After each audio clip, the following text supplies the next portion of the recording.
Rest in peace, Val Kilmer, dead at 65. He had a lot of great roles, from Batman to Top Gun. One of my favorite movies of all time is Michael Mann's Heat, where Val Kilmer's character, Chris, was that cool accomplice of Robert De Niro's bank heist team. Chris had the famous line uttered by Kilmer, quote, "The bank is worth the risk." Val Kilmer, dead at 65. Non-sports tangent to start your morning Buzzcast for Wednesday, April 2nd. I'm Abe Madcourt. Thanks for listening to the Buzzcast. We have talked time and again about the interest and growth potential of flag football. And why is that? Well, one of the main reasons is the backing and the role of the NFL. And yes, if the NFL is behind something, chances are it's going to be quite successful. Here's another example of how the marketplace is responding to the NFL's vision. SBJ's Ben Fisher reports that 10 companies so far have responded to an NFL request for proposals to help invest and operationalize a professional flag football league. So that's a lot of companies wanting to get in. One of them is 776. That's the venture capital firm founded by Alexis Ohanian, who was co-founder of Reddit. He was an initial investor in Angel City. He, of course, is the husband of Serena Williams. So this shows the level of interest and the resources behind people's involvement or interest in a potential pro flag football league. They want to help build whatever the NFL is getting behind. Now, there is still no timeline for launching a flag league or specific cities for franchises, but expect things to move quick after the RFP process is completed, as details around the structure and plan for this league would depend on which partner is selected. But my bottom line, do not sleep on professional flag football. So what else came from the NFL meetings in Florida? Well, a lot of things, but we'll touch on a couple. Get ready for your Christmas Day triple header with the NFL. Yes, the league has big plans to take over Christmas Day. They've got 2 games on Netflix and now 1 on Amazon Prime. Christmas this year on a Thursday, which is why Amazon, the home of Thursday Night Football, gets a game. We've seen how successful the NFL has been on Christmas Day. Last year's games, Chiefs, Steelers, Ravens, Texans, they had more than 24 million viewers. So the NFL on Christmas Day, that's the next big holiday, the league is taking over. Meanwhile, CBSSports.com reports that teams can wear their throwback or alternate jerseys up to 4 times in a 17-game regular season. That's up from 3 games previously. Also, a team can wear alternate pants in the playoffs. That was never the case. Yet even with these changes, do not expect to see alternate or throwback jerseys in the Super Bowl. But you will be able to see them for one more regular season game and potentially playoffs this coming season. Also, take a break, members of the Chain Gang, as the NFL formally announced the use of Sony's Hawkeye technology to measure first downs in 2025. Sign me up for that.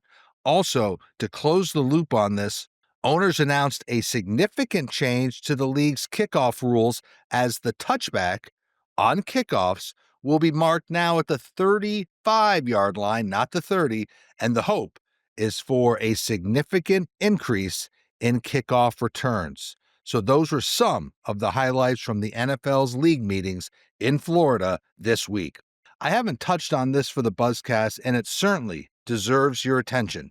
The media rights bubble, not bursting in Canada for sure, as Rogers Communications set to complete a 12-year, $7.7 billion extension with the NHL for the league's broadcast rights in Canada. Here are the quick takeaways. The deal, which will begin with the 26-27 season, will be a significant jump for the NHL. The prior deal was a 12-year, $5.2 billion deal. This one, 12-year, $7.7.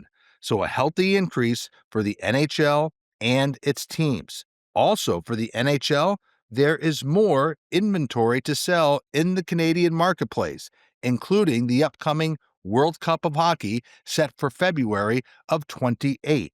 So what does this mean for Rogers Communications? Well, it now really controls the pipeline on the Canadian sports scene, and sports continues to be the main draw and subscriber acquisition tool for these media companies. It should be noted that the Stanley Cup final run by the Edmonton Oilers last year, that certainly helped Rogers Communication understand the reach and the power of the NHL programming. It boosted ad rates, it boosted ratings. It was also a main subscription driver to Rogers services. Also, the state of the NHL in Canada, strong.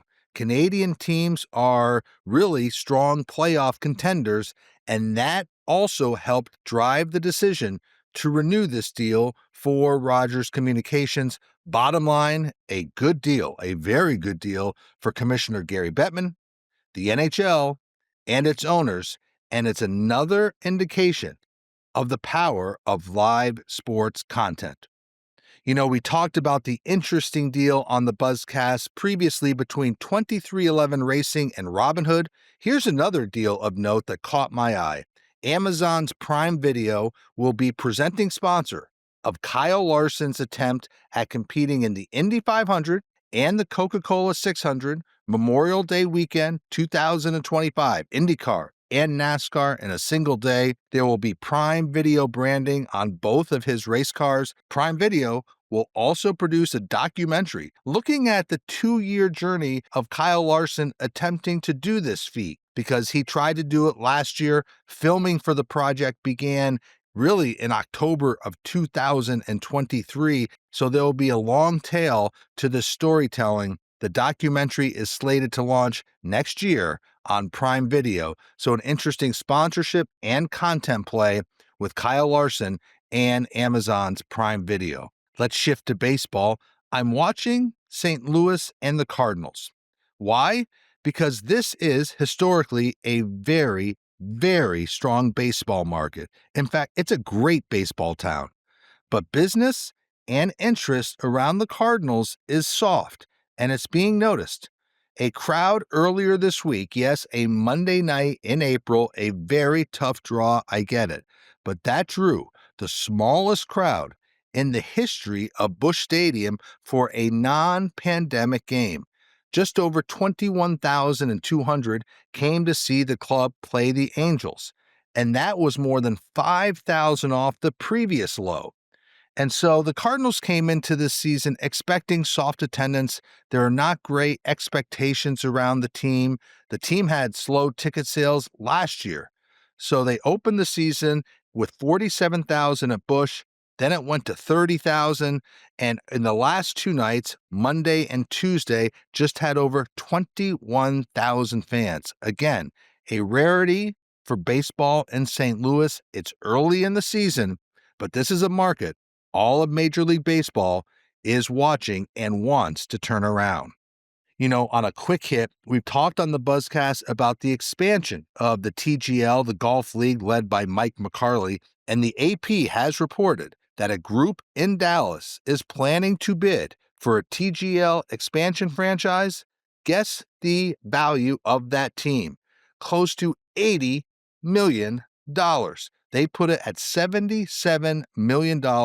This would be year 2 of that league. TGL is expected to add that one team for next year. We knew the valuations were going to increase, but boy, close to $80 million for a TGL expansion franchise shows the value and the power of these sports teams. You know, I tell college students and young people all the time that if they want to get a job in sports, know how to understand, analyze, and articulate data and trends in data. Here's an example, maybe not fair, but it's a good example. How about Steve Kornacki from NBC? He's the popular analyst who made his name on MSNBC during elections, where he examined voting data and helped explain trends in voting. Well, now he will take his skills to NBC News and NBC Sports as part of a new deal with NBC Universal. He'll become chief data analyst with news and the sports division. You'll see him on Football Night in America, where he's been. You'll see him on all their horse racing, the Derby and others. You'll see him on other sports telecasts, breaking down player stats, player habits, and other data trends. So a great example of the use and importance of data in sports.